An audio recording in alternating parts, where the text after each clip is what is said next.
Thank you for taking the time to watch this video. The purpose is for me to introduce myself. I'm Patrick Passanante and I'm running for the current board of directors in our upcoming election. Now, I'm not here to bash the current board members.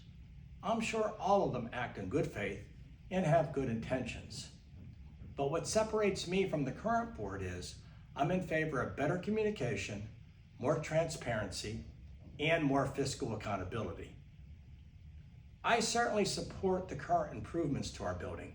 However, passing a $15 million assessment has had a negative effect on our owners and the residential makeup of our building. Out of the 218 units, we now have close to 60 rental units.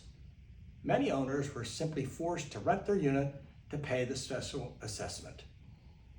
I have always held the belief that the current projects could have been done in intervals over a period of time, not in one fell swoop.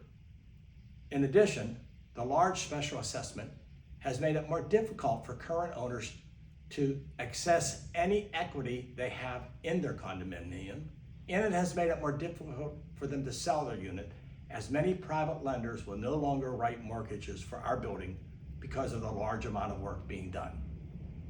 This is what I mean when I say more fiscal accountability. I will consider all factors before I ever support a large special assessment. Take a minute and read my campaign statement. I'm in favor of better communication. The current communication from the board is lacking. We should have regular, detailed updates about the current projects that are underway. And we should be informed on issues of why the new freight elevator continues to be out of order and why it was necessary to have a fire department member retrieve a resident who was stuck in it for 40 minutes. Not long ago, we all woke up on a Saturday morning with no air conditioning. No announcement was made, no email went out. Many residents initially thought it was their specific ACE unit that was the problem. We deserve better real-time communication. We deserve more transparency. What is being done to correct the regular ongoing outages with the new $500,000 freight elevator? Are we holding the company that performed the modernization responsible for these issues? Why do we receive an email stating food deliveries will no longer be permitted in the building, only to have it rescinded a few days later, and then the issue is brought up by the board at the next board meeting, but tabled until the next meeting, leaving that issue in limbo? Residents should have more of an opportunity to weigh in on issues that affect them directly. Each item I just mentioned will cost us nothing. I'm promising better communication, more transparency, and more fiscal responsibility.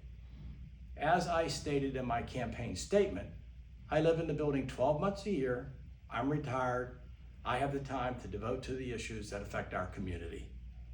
You have 3 votes to cast in this election. I'm simply asking that you give me one of those votes, just one. Thanks for taking the time to view this video and have a wonderful upcoming holiday season. And don't forget to vote. Thank you.